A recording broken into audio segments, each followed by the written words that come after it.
Querido amigo, antes de mais nada, quero lembrá-lo que daqui a 2 programas, exatamente somente 2 programas, iniciaremos os nossos estudos no livro de Levítico. Prepare-se com seus amigos para estudarem durante 30 encontros todo o livro de Levítico, pois esse é um dos livros chaves, um dos livros importantes para entendermos bem o Novo Testamento. Bom, depois dessa pequena lembrança, quero repartir com você hoje as considerações sobre os 47 versos do penúltimo capítulo do Evangelho de Marcos. Hoje nós vamos estudar Marcos 15, 1 a 47. E nós podemos dividir esse capítulo em 7 episódios, que são os últimos momentos da vida do Senhor Jesus, antes da sua morte e do seu sepultamento. Muito bem. Em primeiro lugar, nos versículos 1 a 5, Jesus está agora diante de Pilatos. Como podemos notar, essas palavras merecem uma atenção muito importante. Vamos fazer sobre elas algumas considerações. Primeiro, no versículo 1, a expressão logo de manhã, isso significa que era na sexta-feira, bem cedo. Confirma que Jesus foi julgado durante a madrugada, em total irregularidade diante da lei. Segundo, pergunta-se então, por que a Corte Suprema de Israel, o Sinédrio, teve que levar Jesus até Pilatos, governador romano daquela região? Conforme o estudo anterior, o Sinédrio condenara Jesus à morte, já tinha condenado. Mas eles tinham que levar Jesus até Pilatos porque os judeus ou qualquer outro povo sob o domínio de Roma não tinham o direito de exercer a pena capital. Assim, não bastava apenas o tribunal judaico ter condenado o Senhor Jesus. Para haver a execução fatal, deveria haver a concordância romana. Terceiro, e ainda mais, só o governador poderia autorizar o tipo de morte que o condenado teria. Veja só. Mas os líderes judaicos, revelando um coração duro e impiedoso, queriam a crucificação de Jesus, queriam vê-lo pendurado no madeiro. Sabe por quê? Porque, conforme Deuteronômio 21, 23, eu vou citar esse versículo. O que for pendurado no madeiro é maldito de Deus. Você conseguiu perceber? Os líderes religiosos queriam convencer o povo que Jesus era amaldiçoado. Ele não era abençoado por Deus. Veja o que os líderes judaicos estavam querendo transmitir para o povo. Ele na cruz seria amaldiçoado e não era alguém abençoado, um profeta de Deus. Quarto lugar, conforme os versículos 2 e 3, Pilatos interrogou Jesus. És tu o rei dos judeus? E Jesus respondeu, tu o dizes. Quer dizer, Jesus respondeu, em outras palavras, que de fato ele era o rei dos judeus. Os principais sacerdotes, então, conforme o versículo 3, aproveitaram a oportunidade para acusar Jesus de muitas outras coisas. Eram mentiras, acusações falsas, que forjaram todas elas contra Jesus. Quinto lugar, Pilatos ficou admirado porque Jesus não ficou inquieto, não ficou nervoso, e lhe perguntou, você não responde nada? Você não percebe quantas acusações estão fazendo contra você? Em outras palavras, você não percebe que quem cala consente? Querido amigo, mas o Filho de Deus queria que Pilatos tirasse as suas próprias conclusões, que julgasse as ações dos seus acusadores. Em sexto lugar, conforme Lucas 23, 4, 14 e 22, Pilatos não via problemas em Jesus e, além disso, ele sabia que, conforme o versículo 10 de Mateus 27, 18, foi por inveja que aqueles judeus religiosos trouxeram Jesus ao seu tribunal para ser condenado. E ainda conforme o versículo 5, Pilatos então se admirou do comportamento de Jesus. Para ele, era uma situação muito delicada, muito difícil. Julgar esse homem era realmente algo difícil. E em sétimo lugar, uma pergunta que surge, por que Jesus não respondeu a Pilatos? Afinal, ele não poderia dizer que estava sendo julgado injustamente? Querido amigo, Jesus não respondeu nada a Pilatos porque seria inútil responder, pois as autoridades já tinham definido o que iria acontecer com ele, e principalmente porque Jesus sabia que tinha chegado a sua hora de dar a sua vida para salvar o mundo. Ele não queria defender-se mais ou ficar argumentando sobre as injustiças que estava sofrendo. Não! Jesus estava convicto. Nada o impediria de completar a missão que ele tinha vindo cumprir, isto é, de dar a sua vida em nosso lugar. Em segundo lugar, agora o texto nos mostra, no capítulo 15, versículos 6 a 15, nós encontramos uma escolha muito delicada que o povo fez. Uma escolha entre Jesus e Barrabás.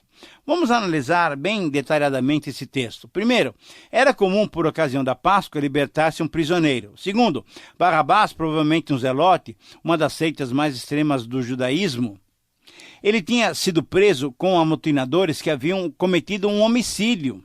Terceiro, a multidão pedia que Pilatos soltasse um dos presos, conforme era o costume. Então Pilatos lhes perguntou, em quarto lugar, quereis que eu vos solte o rei dos judeus?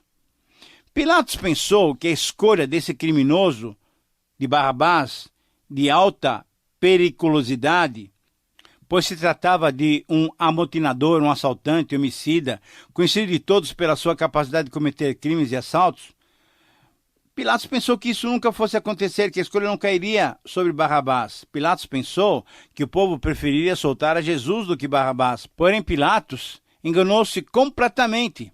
Como eu disse já anteriormente, Pilatos sabia que era por inveja que os principais sacerdotes tinham entregue Jesus. Pilatos sabia que não havia nenhuma prova, nenhuma acusação justa contra Jesus. Em quinto lugar, orientado e estimulado pela liderança judaica, o povo respondeu a Pilatos que queria que Barrabás fosse solto. O povo preferiu Barrabás. Em sexto lugar, Pilatos lhes perguntou novamente, que farei desse a quem chamais o rei dos judeus? Como vemos, Pilatos estava perdido, sem saber, na verdade, que decisão devia tomar. Ele, como juiz, devia dar a última palavra. Sétimo lugar, e a resposta do povo foi muito clara, como nós vemos no versículo 13. Crucifica-o! Crucifica-o! A multidão, orientada pelo Sinédrio, pelos líderes religiosos, pediram a morte de Cristo de uma forma muito bem clara, específica. Crucifica-o! Oitavo, Pilatos disse-lhes então, que mal fez ele? Mas o povo gritava cada vez mais, crucifica-o! Crucifica-o! E agora? Qual é a decisão do governador romano? Seguiria ele a justiça romana, que não condenava um justo por hipótese alguma? Ou ele iria se preocupar com a justiça? Ou tomaria o caminho mais fácil? Número 9, versículo 15. Pilatos, querendo contentar a multidão, soltou-lhes então Barrabás. E 10. Após mandar açoitar o Senhor Jesus, entregou-o para ser crucificado. Querido amigo, você percebe que rumo infeliz Pilatos tomou diante desse processo? Tinha nas mãos o poder para decidir essa questão. Ele era, afinal, o governador, era o juiz. Mas para contentar o povo, para agradar a liderança judaica, ele condenou a Jesus, mandou soltá-lo e entregou na mão para ser crucificado. Pilatos colocou a justiça de lado para agradar os outros, certamente motivado por seus próprios interesses. Em terceiro lugar, agora no capítulo 15, ainda nos versículos 16 a 20, nós vamos encontrar Jesus sendo entregue aos soldados. Nesses versos, encontramos Jesus sofrendo sem nenhuma culpa por causa dos nossos pecados. Lembre-se que Pilatos não achou nele nenhuma culpa, nenhum pecado, nenhum crime. Foi bom que Jesus passasse pelas mãos de Pilatos para que ficasse absolutamente claro diante de todos e em todos os tempos que Jesus não tinha nenhum pecado. Assim vemos o Cordeiro de Deus em condições de ser crucificado, porque nas cerimônias da Páscoa, o Cordeiro sacrificado não deveria ter nenhuma falha, nenhum defeito.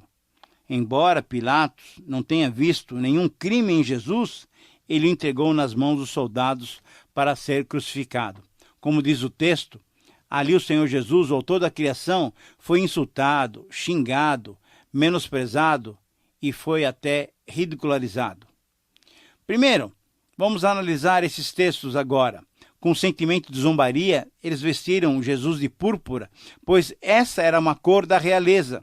Segundo, os espinhos que apareceram na terra como consequência da maldição por causa do pecado, agora estavam sendo usados como uma coroa para punir a Jesus pelos pecados, não dele, mas de toda a humanidade, pelos seus e pelos meus pecados.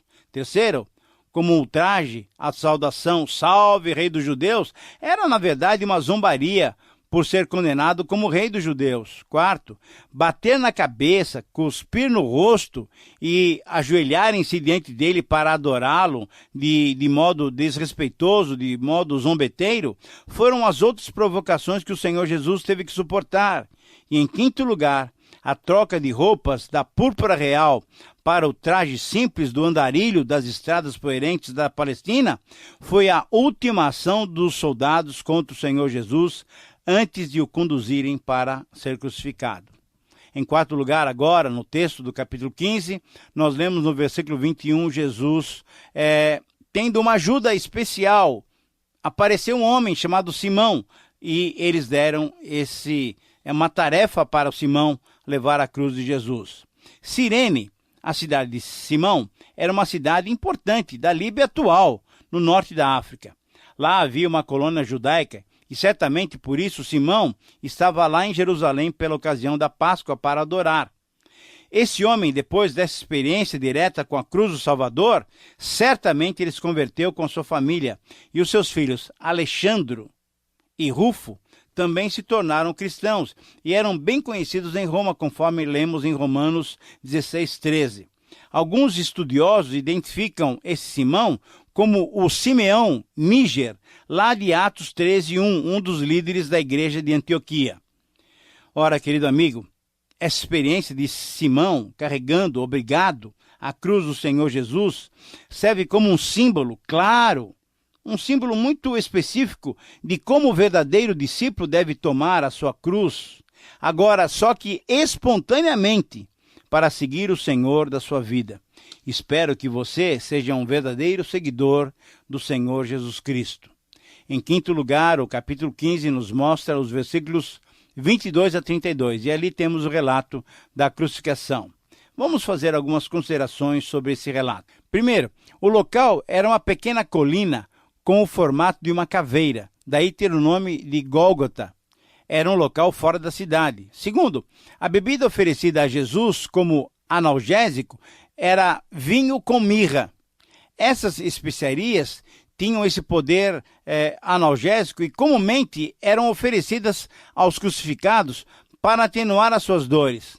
Agora, perceba você que Jesus não bebeu esse unguento porque ele queria sofrer conscientemente em favor de todo ser humano. Terceiro, a crucificação era a morte mais desprezível, reservada somente a assassinos, escravos e a outros criminosos vis, normalmente não romanos. Depois, então, de crucificarem Jesus, isso é, depois de colocá-lo pendurado na cruz, repartiram as suas vestes, e isso aconteceu como cumprimento de uma profecia lá do Salmo 22:18, e como acontecia costumeiramente, como direito até daqueles que executavam os criminosos. Em quarto lugar, o horário da crucificação foi às 9 horas da manhã. Bem cedo. Em quinto lugar, a placa indicando a acusação era levada pelo prisioneiro enquanto caminhava para sua execução e foi ordenada por Pilatos e tinha a seguinte inscrição: o Rei dos Judeus. Jesus, em sexto lugar, foi crucificado em companhia de 2 ladrões, com o cumprimento da profecia de Isaías 53:12. E em sétimo lugar, a última consideração diz respeito às zombarias que o Senhor Jesus sofreu. Os que passavam blasfemavam. Os principais sacerdotes, com os escribas, eles escarneciam. E até os 2 ladrões que estavam com Jesus sendo crucificados o insultavam. Todos esses foram desafiando Jesus com as frases que erroneamente tiraram dos seus ensinos e injustamente. Por amor a nós, Jesus, então, foi suportando todas essas injúrias conscientemente. Ele se entregou voluntariamente. Mas o texto prossegue, e vamos agora em sexto lugar para os versículos 33 a 41. Nós temos aqui a descrição da morte do Senhor Jesus. Veja só, Jesus ficou na cruz durante 6 horas. das 9 da manhã até as 3 da tarde, ou até as 15 horas. E as trevas duraram 3 horas, isso é, do meio-dia, das 12 horas até as 15 horas. Provavelmente, durante essas horas, o Filho Santo de Deus sofreu o inferno por nós. Mas deixe-me pontuar bem esse momento da morte do Senhor Jesus, fazendo algumas observações. Primeiro, conforme o versículo 34, Jesus clamou, Eloi, Eloi, citando o Salmo 22:1 em hebraico, clamando por Deus. Conforme o versículo 35, em segundo lugar, o clima estava tão contrário a Jesus que pensaram que ele estava clamando por Elias. Sabe por quê? Porque se cria que Elias, quando invocado, Elias, o profeta, vinha em ajuda aos necessitados. Então estavam pensando que Jesus estava chamando por Elias. Terceira observação, conforme o versículo 36, ofereceram vinagre. Agora, já não com o desejo de aliviar os seus sofrimentos, mas ao contrário, de mantê-lo vivo mesmo, e bem desperto para prolongar o seu sofrimento. Perturbando ainda mais, eles diziam, vejamos então se Elias virá ao ser chamado por ele. Número 4, uma quarta observação, conforme o versículo 37, Jesus, dando um grande grito, expirou, isto é, ele morreu. Ou melhor ainda, ele entregou a sua vida por nós. Querido amigo, Jesus não morreu agonizando. Não, como morriam os demais crucificados. Não, Jesus entregou a sua vida por nós. Conforme Lucas 23:46, o brado do Senhor Jesus, o seu grito foi dirigido a Deus. Pai, Pai, nas tuas mãos entrego o meu espírito. E aí, espontaneamente, ele entregou o seu espírito ao Pai, por cada um de nós. Quinta observação, conforme o versículo 38. O véu do templo, que separa o lugar santo do lugar santíssimo, ele foi rasgado de alto a baixo, mostrando que com a morte do Senhor Jesus, o novo e vivo caminho foi aberto diante do Pai, conforme nós lemos em Hebreus 10:19. Querido amigo, toda iniciativa foi de Deus. O véu que separava já não separa mais. Deus abriu a possibilidade de entrarmos no Santo dos Santos pelo precioso sangue de Jesus derramado na cruz. Sexta observação, conforme o versículo 39, o centurião que estava presente na crucificação, vendo a morte de Jesus de modo tão diferente da dos outros crucificados, confirmou verdadeiramente esse homem era o Filho de Deus. E, finalmente, nos versículos 40 e 41, uma sétima observação. Marcos registra a presença das mulheres que acompanhavam Jesus e os seus discípulos desde a Galileia. Mulheres que certamente tinham sido abençoadas por ele e o serviam. Querido amigo, mesmo com aquela companhia daqueles que lhe foram fiéis até a morte, Jesus se sentiu sozinho quando os pecados do mundo caíram sobre ele. Mas conforme 2 Coríntios 5,19, tudo era plano divino. Pois Deus estava em Cristo reconciliando consigo o mundo, não imputando aos homens as suas transgressões, e nos confiou depois a palavra da reconciliação. E finalizando o nosso programa, finalizando também o estudo desse capítulo 15, nos versículos 42 e 47 temos o relato do sepultamento do Senhor Jesus. Vamos analisar então essas palavras de uma maneira muito interessante, porque temos lições importantíssimas para nós. Primeiro, conforme o versículo 42, Jesus morreu quase no final da sexta-feira, isso é, na véspera do sábado, do dia de descanso. Versículo 43 diz que José, da cidade de Arimateia, um membro importante do Sinédrio, que não tinha concordado com aquele julgamento injusto e era também um discípulo oculto, pediu a Pilatos o corpo de Jesus.